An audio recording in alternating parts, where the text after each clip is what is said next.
Hey, what's up, folks? I'm just gonna share this stream out on the social real quick, just in case anyone's interested.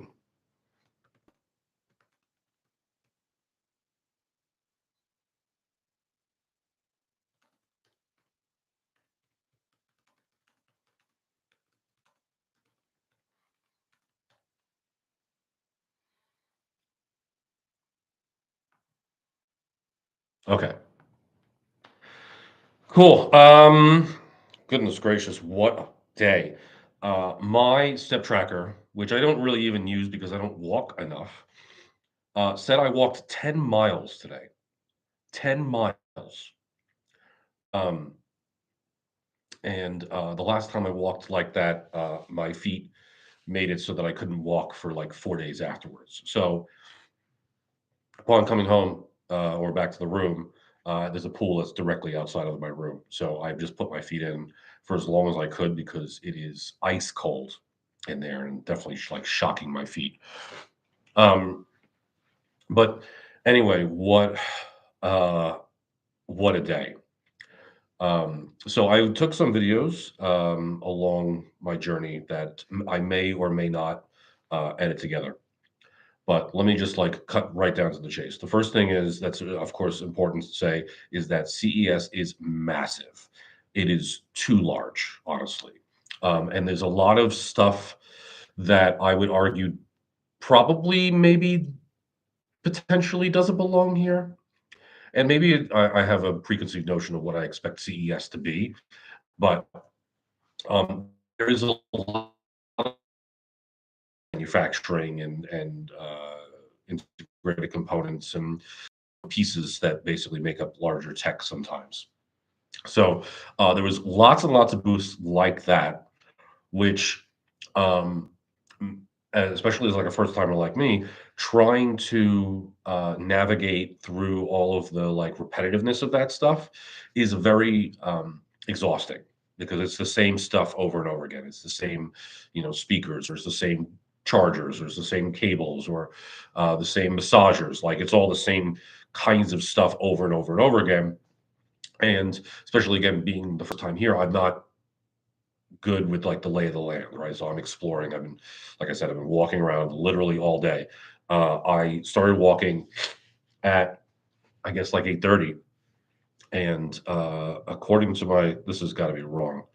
It says it's 7:30. There's no way it's 7:30. It probably didn't catch up with my time zone. It's probably like 4:30. Yeah, that makes more sense. It's 4:30 now. Um, So, CES is massive, and I did see some good stuff, which I'm gonna like talk about a little bit in this video. But just something to be aware of is that I've been to lots of conventions before, whether it be the Javits Center or the large convention that is Config in San Francisco, that is like its own bag of crazy.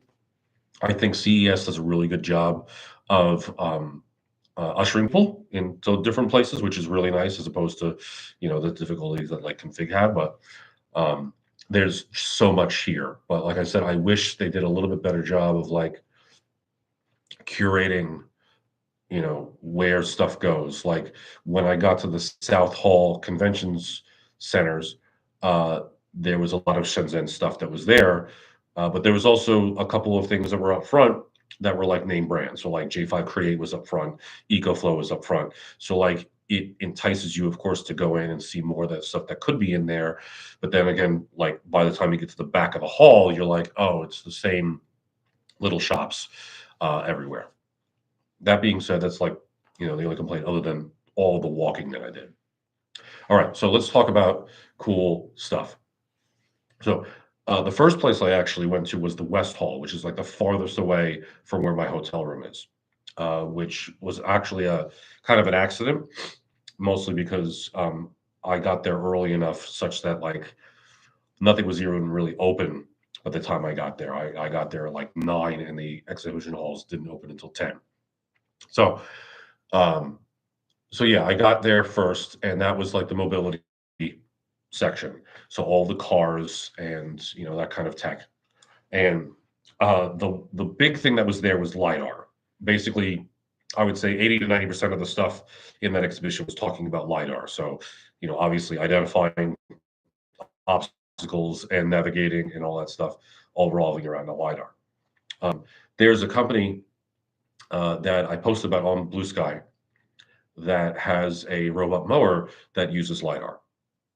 And that's, in my opinion, way better than all of the ones that are using GPS. Ninebot Segway was there, or Segway Ninebot, whatever it's called, showing off their robot mowers, which use an antenna, which is awful. Don't get a robot mower with an antenna. You'll need an antenna staked in the middle of your backyard for you to use it, and it's cumbersome and it's inaccurate and not great. I think the LiDAR is definitely the better choice, and this company claims that it's only like $1,000, and it's been out consumer wise apparently already. So I did see a YouTube video that I didn't watch. I just posted the first one that I saw that had it, and I will review it a little bit later. Um, but yeah, so that robot mower looked really good. I'm interested in robot mowers because I do pay for a landscaping service at my house, and I would like to potentially not, maybe possibly. It's on the fence because like I still would have to deal with the front if I, because the robot would only go on the back. But I do need exercise, so maybe I'd go back into that. I don't know. All right, so that was the main cool thing in the mobility part for me. I'm not really into cars that much, and as you can imagine, there'll be coverage on all the supercars that they have there. But um, that was a big deal.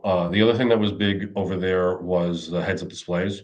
So basically showing off navigation or apps or other kinds of things um, on your windshield is one of the things that was over there. So there's a couple of different vendors that were showing that off. Caterpillar was there to show off the remote controlled uh, um machines, basically being able to do like excavation from your house. So there was a control center that was operating some rig in Arizona here on the show floor that people could get in and, you know, I guess use. Um, so that was interesting. Um, but yeah, like I said, there wasn't a lot of other stuff in there that again piqued my interest in particular. So you know, um, it was okay. Um, I'm sure if you were like a car person, you would find a whole bunch of stuff that was in there. Then I think the North Hall was next, and I remember the North Hall was supposed to be specific around like AI stuff. And I will say that the if that was the case in that hall, it wasn't as like blatant as the AI innovation conference that I went to in the Javits Center in New York in December. This one seemed to be a little bit more like nuanced in terms of what they were doing with AI. Um, I don't remember if this was in this hall or not. But the other thing that stood out to me um, was a company called Water, and their website is vvater.com, right? So it's like two V's look like a W, right? And they are a competitor to Hydraloop. So Hydraloop was announced at CES a couple of years back, and I actually spoke to the folks at Hydraloop back in like 2020, potentially to install in my house. And the general gist between for Hydraloop and this company Water is to do water recycling, basically taking your gray water and potentially using it again in your regular system. And the big problem with Hydraloop when I spoke to them initially was that you had to effectively replumb your house in order for it to work. This company Water claims you don't need to do that. So very interesting. Very interesting. That like I said, I'm going to follow up on. Obviously, a pretty penny, but I'm very much interested in sustainable, living, and I think water recycling is a really good idea for that. Um, those are the major things that stood out to me, and I would say that only because by the time I got to the third hall, after I think that was after lunch, I was exhausted. Um, I'm still exhausted, obviously. Then there, I guess like keep up the pace. So I definitely was like skipping over stuff. There was stuff that I absolutely definitely missed. I'm not confident that it was necessarily something that I really should have seen. It was important or whatever, but it's fine. Um, I had a couple people try on my glasses. I had my even reality smart glasses with me today. Unfortunately, for whatever reason, there was an update required. And the problem with the even realities update is that if it requires an update, you can't use the glasses. Like off.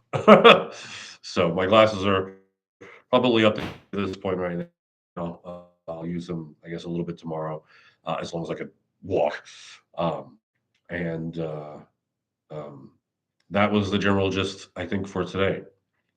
I did share this link out about 10 minutes ago on the internet.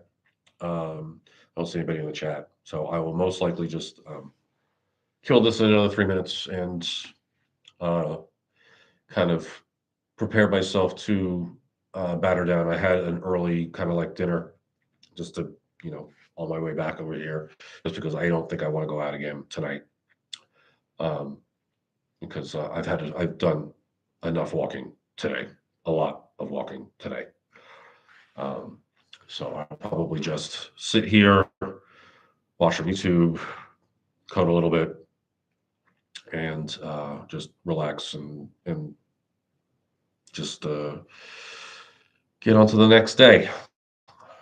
And the next day, I plan to walk over to the Venetian. So the Venetian should be relatively the same kind of distance. Basically, like if I walk south, it gets to like a McDonald's at 7-Eleven. And then on that corner, I make a hard right. And if I walk the distance that it would take to go from the 7-Eleven to the convention center, which is what I did this morning, uh, to that would be the west, that would hit the Venetian. And I get to the Venetian, and there should be a whole bunch of smart home tech over there. So my expectation is I'm going to be spending a good portion of my day over there. Um, I'm thinking what I might do is I have to take a meeting in the morning at about, I guess it's about 9 o'clock in the morning here for about an hour. What I'll probably do is just kind of like, you know, dawdle a little bit until like lunchtime. Then I'll walk down there, have lunch at like McDonald's real quick, and then go into the Venetian and spend the rest of the afternoon in there. It should be less daunting at the Venetian than it was at the convention center. That's what my expectation is. So, hopefully, what will happen is I'll spend a lot of time, at the Venetian looking at smart home. Is that because the Venetian is on the strip? Maybe I'll walk up the strip, or maybe I won't because I've done enough walking, and maybe I.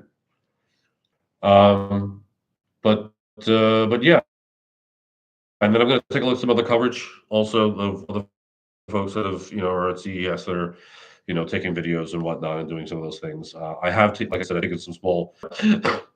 um, yeah, there's definitely a couple other things that are on the camera that I will consider putting together as a proper like you know vlog, so to speak. So I'll see you tomorrow.